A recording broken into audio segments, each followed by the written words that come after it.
It was around 2 a.m., and I was driving back from a late shift at work, desperate to get home. The night was darker than usual, with clouds thickly blanketing any light the moon might have offered. The road I took home was an old highway, barely used and hardly lit, with only a few faded street lamps scattered along the way.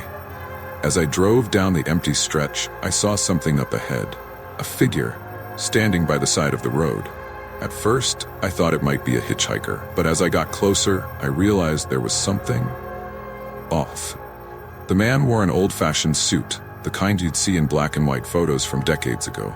He was facing away from me, but he seemed unnaturally still, almost like a mannequin. As I passed, I felt compelled to look into my rearview mirror, and that's when my blood ran cold. He was now standing in the middle of the road, directly behind me, staring at my car. His face was ghostly pale, with eyes that seemed to glow faintly in the dark.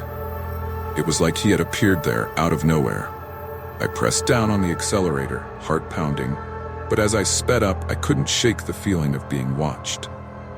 Minutes later, I dared another glance in the mirror. The man was gone.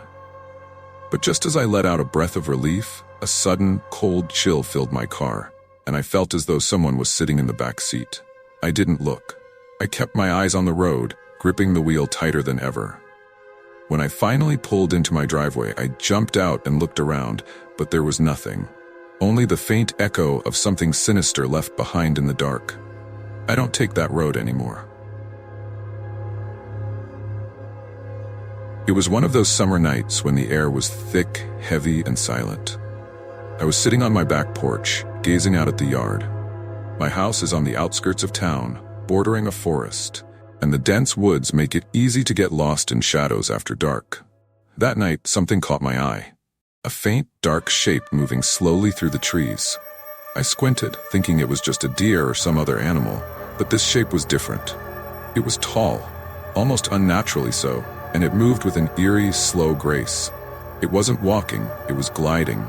I watched, frozen, as it drifted closer, slipping in and out of the shadows, until it was right at the edge of the forest, staring at my house. Even in the dark, I could make out its eyes, deep, hollow voids that seemed to drink in the light. It tilted its head, almost like it was observing me, sizing me up. My heart raced, and I forced myself to look away, hoping that whatever it was would just disappear. But when I glanced back, it was closer. Much closer. I scrambled inside, locking the door behind me and peering out through the blinds. The figure was now at the edge of my yard, still staring, still waiting.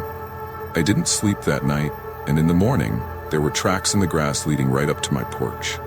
I still don't know what it was or what it wanted, but sometimes late at night, I feel like it's still out there, watching and waiting.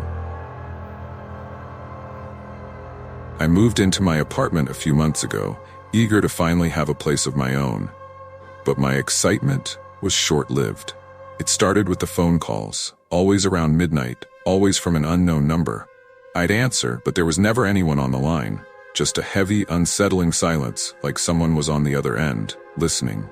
After a week of this, I stopped answering. But that didn't stop the calls. They kept coming, night after night, each one sending a chill down my spine. One night, I finally answered, more out of frustration than anything else. "Hello?" I demanded. This time, there was something different. A soft, whispery voice responded, "I'm close." My blood went cold, and I hung up, feeling a dread I couldn't shake. I tried to go to sleep, but the uneasy feeling lingered, like I was being watched. Around 3 a.m., I woke up to a strange scratching sound. It was faint but constant, coming from outside my bedroom door. I lay there, heart pounding, listening as it grew louder. Gathering my courage, I got up and opened the door. There was nothing there, but my front door was slightly ajar, even though I was certain I'd locked it before going to bed. My mind raced as I quickly shut and bolted the door. I barely slept the rest of the night, haunted by the thought of someone being inside my apartment. The calls stopped after that, but sometimes, late at night, I still hear that faint scratching sound, echoing through the silence, as if something is waiting just beyond my door, hoping I'll answer.